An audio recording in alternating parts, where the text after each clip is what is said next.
Welcome everybody, and thank you for joining us today to our first DCA Innovation Neuroscience seminar organized by Helsinki Brain and Mind. The topic today is potential of clinical data in innovation. My name is Dovilė Kurmanavičiūtė. I'm innovation agent at Helsinki Brain and Mind, and I will be your host for the seminar. And now, without further ado, I would like to introduce our first speaker, Paula Tanni. So Paula works as a software specialist at HUS AI and Analytics Development Services and is part of the Helsinki Brain and Mind team.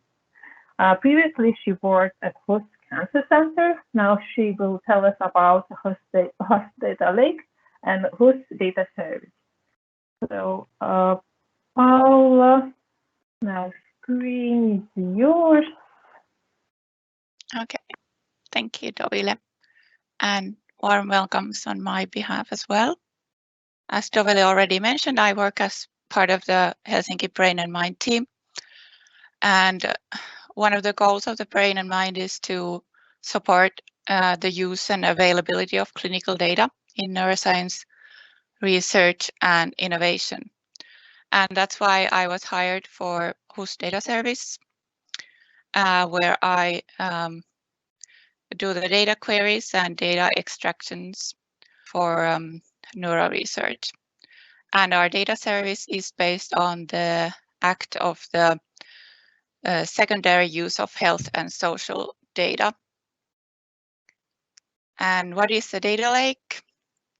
A data lake is a dynamic storage for big data. And how big is the data from HUS?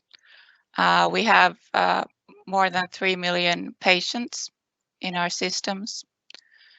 It doesn't mean current patients, but from history on. And more than 100 databases, and each of them have a different data structure or data model. And also the databases also have maybe around 20 is the minimum tables, but up to thousands of data tables. For example, in Apottia, which is one of the main new development, has more than 7,000 tables alone. And in the data lake, it's usually just an original copy from the source system, and the data is pseudonymized, and there's no social security numbers or names that could identify the patient. So the data lake collects data from the information systems that are used at HUS. And they are collected through integrations and usually updated at least once a day, but some systems are updated maybe every 15 minutes. And the earliest data is from the 1980s. But talking about more comprehensive data, maybe from 2010 on.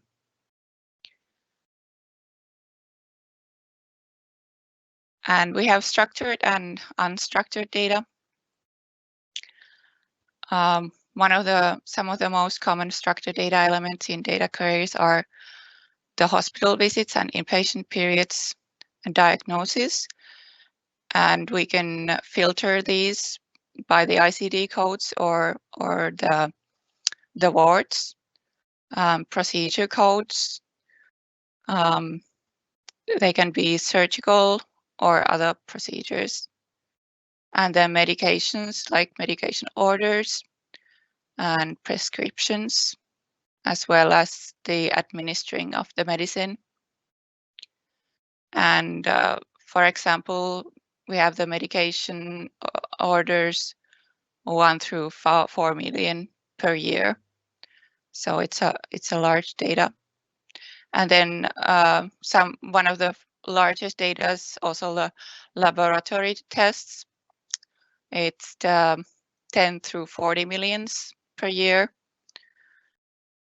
And pathology information is also very commonly used. And when we move to the unstructured data, it gets more complicated. So for neuroscience, maybe perhaps image data is very interesting. And currently we are building systems how to transfer and pseudonymize the images more efficiently. So far, it has been quite slow because we have to handle them individually. And then also some of the most popular is the free text analysis with regex using keywords and trying to find the keywords in the large amounts of text. So of course there are some limitations as well.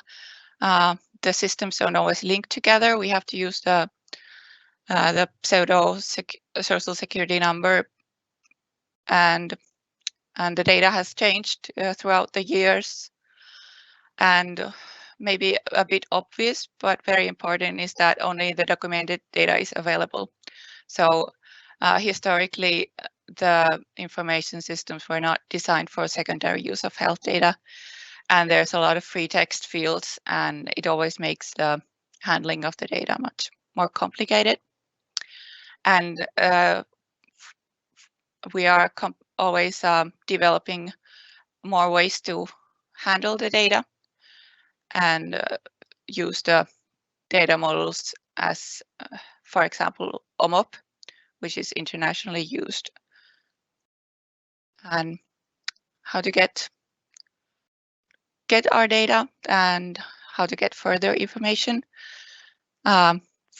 Before we can extract any data, we need a research permit that is acknowledged by HOS. And if you are interested, I hope you are interested in finding out more about the information. There's a general email that is usually answered quite quickly, or you can always also send them directly to me if it's about neuroscience. And then here's some links where you can actually do the request, and preliminary requests are also available before the research permit, meaning that we can find out if the data is actually available, which years, and what's the size of the cohort. And if you need even bigger data than what we have in offer, you can combine different registries through FinData. And for FinData, we are also developing data catalog, which will explain in details the data available. And then for HOS research, we have already this called BC request that can be used after registration. Thank you. Thank you, Paula. Then I would like to introduce Taru Hermans, who will tell us about HOS AI Head project. Taru is project manager and product development manager at HOS IT Management and AI and Analysis Development Services and Clever Health Network System already for 4 years. She has a background in nursing. So welcome, Taru, and thank you for coming. Thank you for the invitation to come and present our project AI Head Analysis. My name is Taru Hermans and I'm a project manager at that project, and I work at HOS IT Management at AI and Analytics Development Services and Clever Health Network. At first, couple of words of HOS itself. So HOS is one of the largest hospitals in Europe, having nearly 3 million visits per year. And these numbers here indicate the large amount of data that is accumulating yearly. And then about HOS AI strategy. It is to define and reinvent the core business, the high quality and effective treatment of critical ill patients. There are annually about 1.8 million imaging studies and 18,500 ICU days. with a lot of monitoring data. The second part of the strategy is to build a modern infrastructure for data-driven innovations, whose data lake has plenty of data, like we heard from Paula earlier, and for plenty of data for data-driven innovations. And nearly all healthcare data of HUS is in cloud. HUS has partnered with some of the largest cloud service providers like Microsoft, Google, and Amazon. If AI software is a medical device, must be taken into account the requirements of the medical device regulation as well. So it demands ISO 13485 certificate for medical device quality management to ensure that medical devices are safe and meet the requirements, and also qualified data, AI innovations and development services, AI testing, and AI clinical validation services. Then to our project, AI Head Analysis. AI Head Analysis is a part of Clever Health Network, and Clever Health Network is an ecosystem combines the medical expertise and healthcare data of the Helsinki University Hospital with the innovation technology companies. The ecosystem consists of 16 key partners, who is responsible of coordinating the ecosystem, and the ecosystem is funded by Business Finland. At our project, the aim is to develop a clinically significant AI-based method for analyzing head CTs. The output of the project is intended to be a support for clinical decision making in the interpretation of the head CTs. And the goal is to go to market with this cerebral hemorrhage package that identifies 5 different cerebral hemorrhages. And why are we doing this? HCT is a cornerstone of the diagnostics, but interpretation of CT results requires experienced eyes. CT scans are more and more common investigation, so the numbers of the CT images increases rapidly, but at the same time, the number of skilled radiologists is decreasing. Automatic image interpretation would be a significant help for on-call physician, and it would improve the treatment of cerebral hemorrhage and could directly affect patients' life expectancy and survival. And this shows you how head imaging has increased since year 2000, so quite fast increase. And then about the data we used in our project, it was head CTs, and there were around 450 different cases with cerebral hemorrhages and 1,000 controls. And this shows how the process of fetching the data for project. We get data straight from PACS, not from data lake, and data was transferred to our Azure machine learning environment. Project has also own common environment for all collaborators at HUS Google Cloud Platform for training the neural network.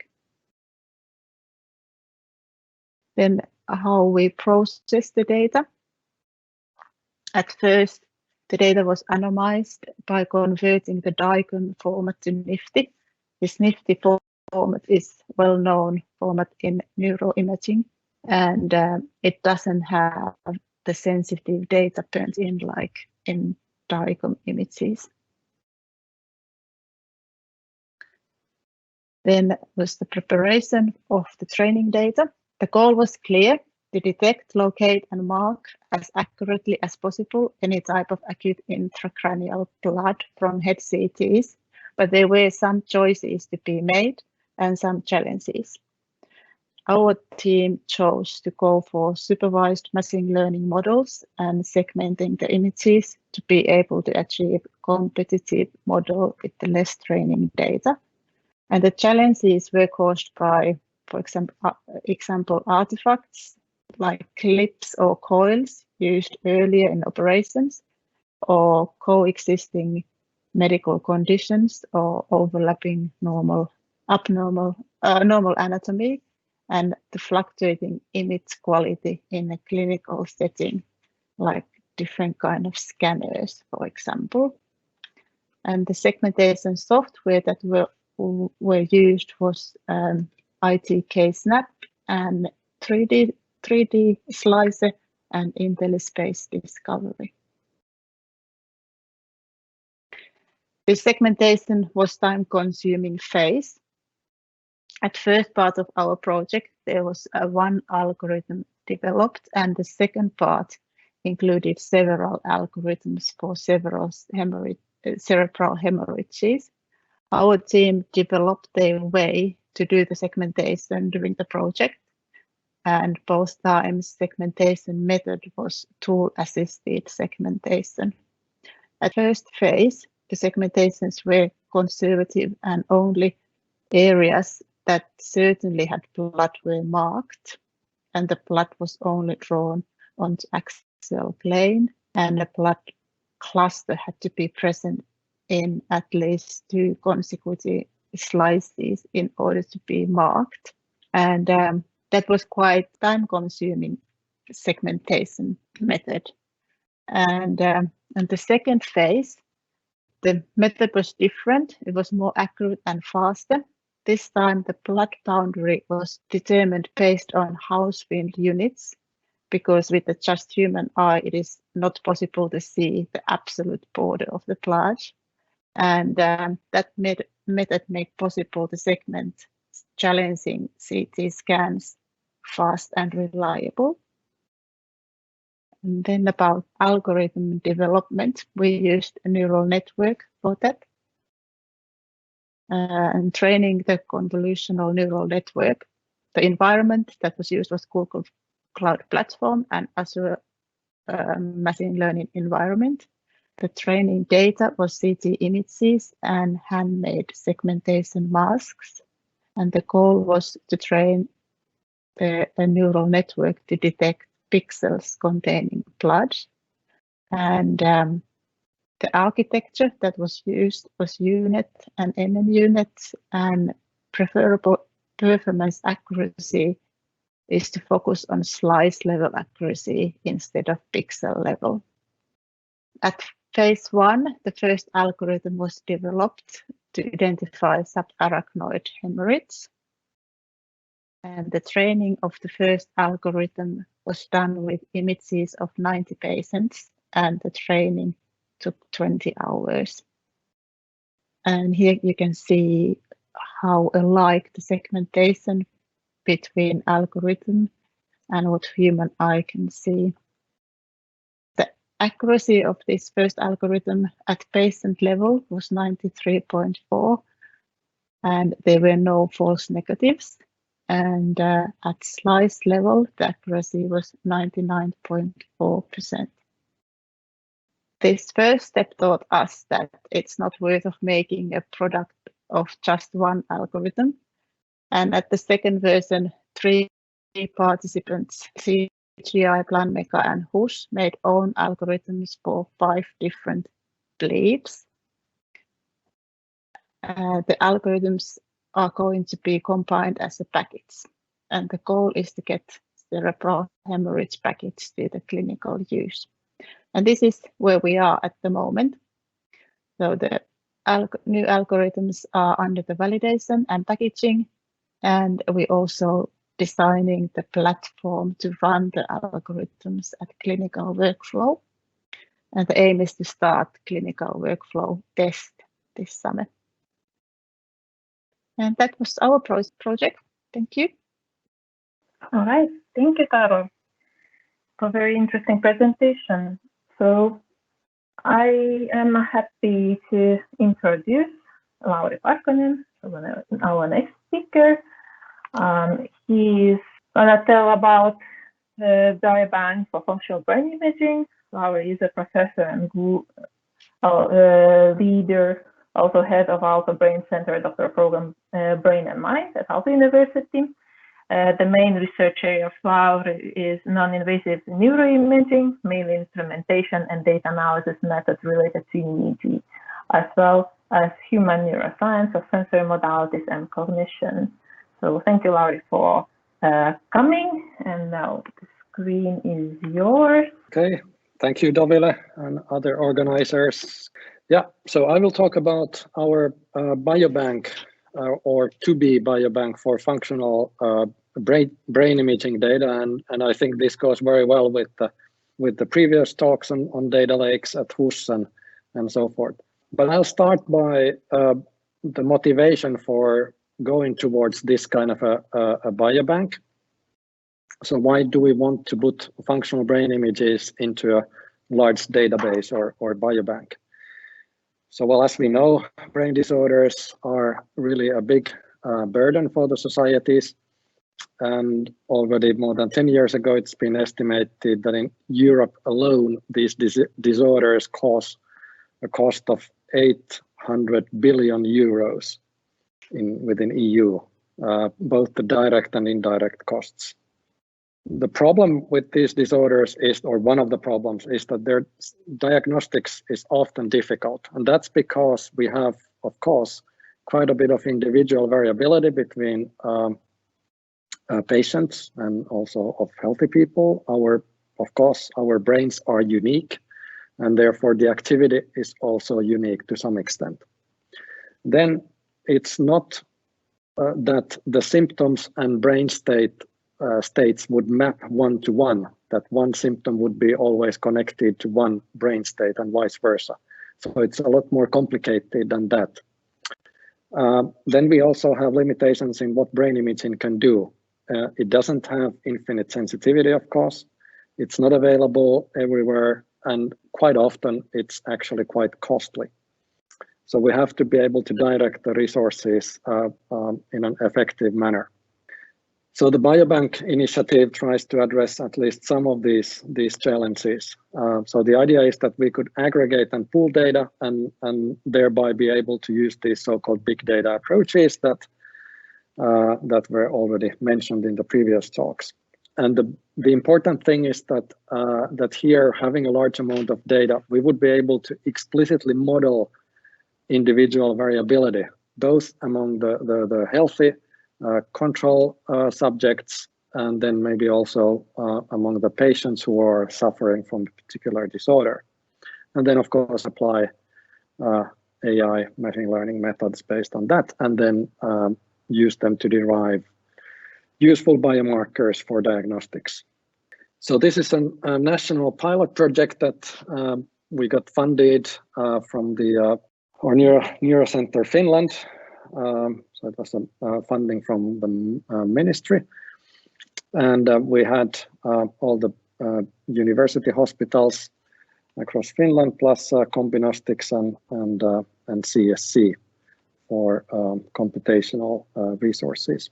In the pilot project, we also had other methods, but in this presentation, I will focus on MEG or magnetoencephalic results. I'll just briefly tell what it's about. So it's a method to non-invasively record brain activity through the magnetic fields that are generated by the electric currents in the brain.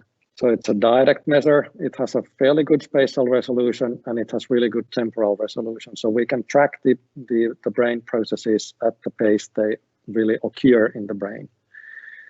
And the method is really good for studying functional connections between brain regions and also of brain oscillations. So here below you can see a schematic of the measurement. So the electric current denoted by this red arrow here. So that's current in so-called pyramidal neurons in the cortex. So that current elicits a potential distribution on the scalp, which you can record with EEG, but it also generates a magnetic field that you can pick up if you have sensitive enough sensors outside of the head. Right, so then the biobank, so at this point, we are collecting metadata of the recordings. So not necessarily the actual sample values, but just the metadata, so that we can act as a repository that researchers could search for in order to know about datasets that could be relevant for their research. We have a web portal at the address braindata.fi, so you can go and have a look.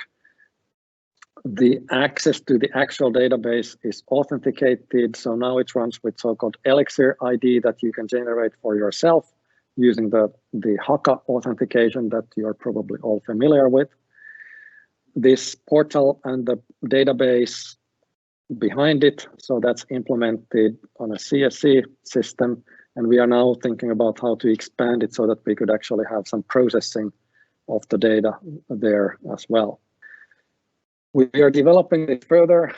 Some of these aspects are done together in collaboration with THL. For example, the pseudonymization.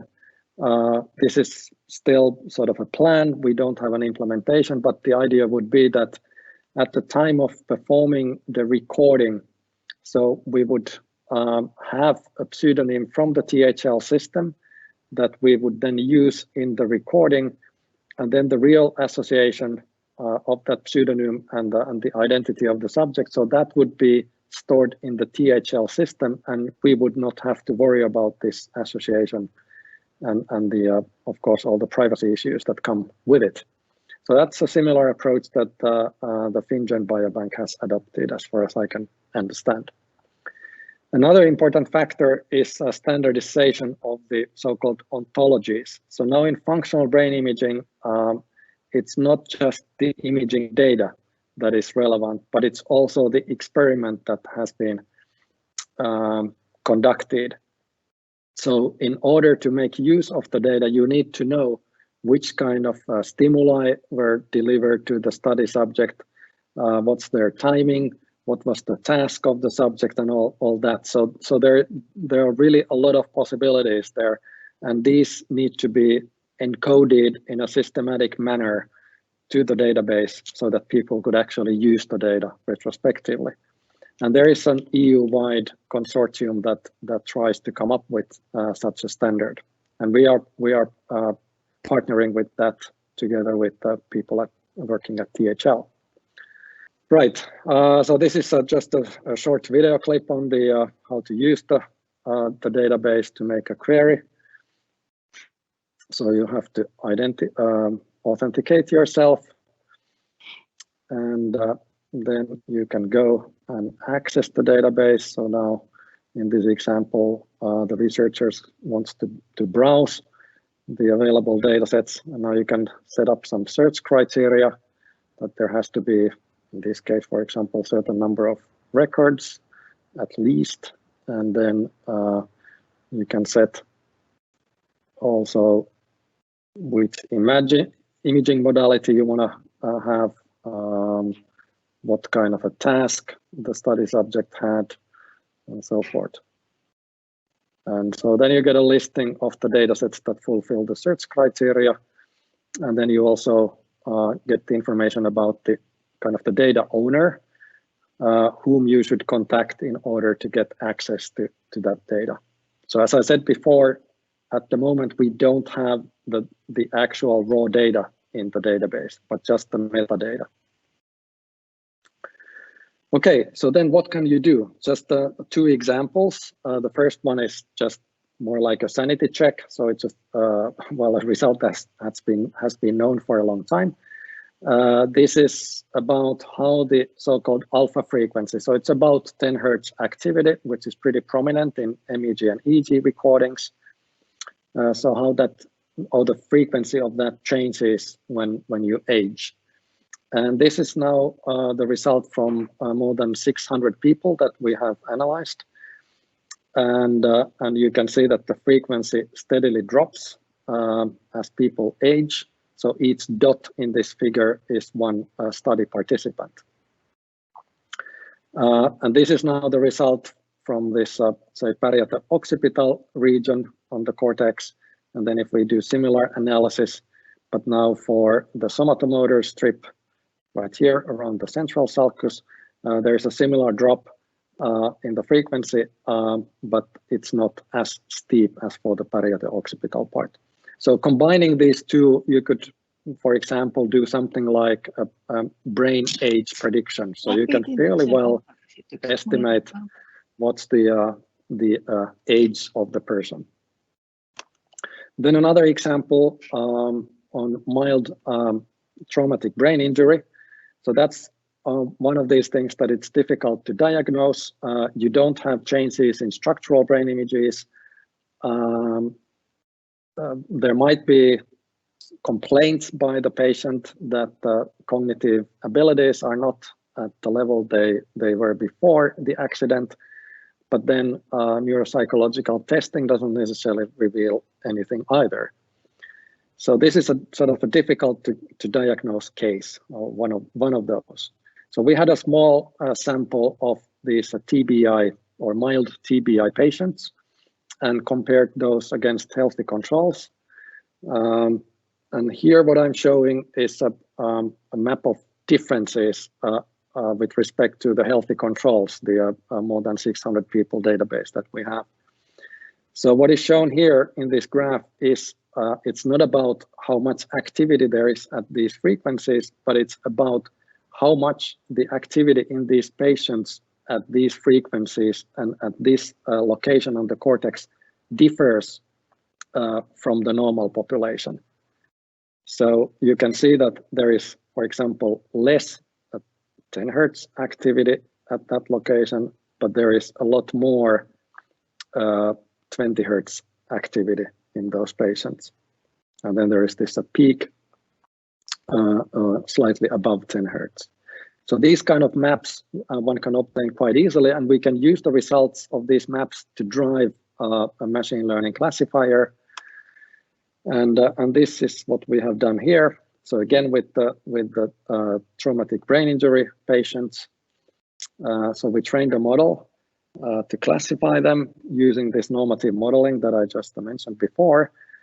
Here is just the map of the relevance of the different features. I don't go into details, but the theta and delta band activity, so the very low frequency activity, is the most significant or most relevant feature. We can also look at the where on the cortex the relevant data come from. So this is for the delta band, so it's from 1 to 4 Hertz. So that the activity that is relevant for the classification seems to come from these regions on the cortex. So then in this study, so we could detect or classify TBI patients with an accuracy of 77%. So the sensitivity of the test was about 90% and specificity 63%. So those are, I would say, fairly good numbers given this pretty small sample size that we had. Right, so then what one could expect as long-term outcomes of this kind of a biobank approach of functional brain images. So of course, we want to facilitate this register-based research on brain imaging data or functional brain imaging data, and also pooling of these kind of data sets with other data, demographic data or genomic data, or whatever data that there is available from the same individuals. But of course, this is really a privacy concern. One should be able to do that in a way that you don't have to reveal the identities to the research identities of the subjects to the researcher. And now if we could do this pseudonymization together with DHL, so this might be one good way to do it. Then of course the end goal is to provide tools for efficient diagnostics of neurodegenerative diseases and other neurological diseases, for example, epilepsy and TBI, as I explained. And then another long-term goal is to translate some of these approaches such that they could be used with less expensive techniques, such as EEG, and perhaps that could be done as a bedside measurement rather than taking the patient into an imaging center and then applying one of these pretty expensive imaging tools. All right, that's it. I just want to acknowledge the Neurocenter Finland for funding and the consortium around this pilot project. And then in Aalto University, we had a team of clever researchers to make this all happen. I mean, the examples and the database that I showed, and also researchers at HUS for the TBI data. And thank you for the attention. Thank you